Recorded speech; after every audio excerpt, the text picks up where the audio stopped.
ആ ഖദീജെ, എങ്ങോട്ടാ രാവിലെ തന്നെ മോളെയും കൊണ്ട്? മാഷേ ഗുഡ് മോർണിംഗ്. മോളുടെ ആധാർ പുതുക്കണം. 5-ാം വയസ്സിൽ ബയോമെട്രിക് വിവരങ്ങൾ നിർബന്ധമായി പുതുക്കണമെന്നേ അവളുടെ ടീച്ചറും പറഞ്ഞു വിട്ടിട്ടുണ്ട്. അത് ശരിയാ, 15 വയസ്സിലും ആധാർ നിർബന്ധമായും പുതുക്കണം അച്ഛാ.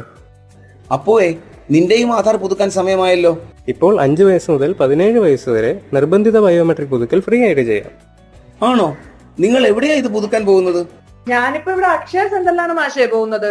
പിന്നെ തിരഞ്ഞെടുത്ത പോസ്റ്റ് ഓഫീസിലോ ബാങ്കിലോ ഒക്കെ പുതുക്കാന്ന് പറയുന്നുണ്ട്. BSNL ഓഫീസിലും ചെയ്യാമല്ലോ. അത് ശരി, എന്നാ പിന്നെ നീയും റെഡിയാക്കിയോ മോനെ. ഇന്ന് തന്നെ നമുക്ക് ആധാർ പുതുക്കിയേക്കാം. മാഷേ, നീറ്റ് JEE പോലുള്ള മത്സര പരീക്ഷകൾ എഴുതാൻ രജിസ്റ്റർ ചെയ്യുന്നതിന് മുമ്പേ ഈ നിർബന്ധിത ബയോമെട്രിക് പുതുക്കൽ ചെയ്തിരിക്കണേ, അല്ലെങ്കിൽ ബുദ്ധിമുട്ടാവും.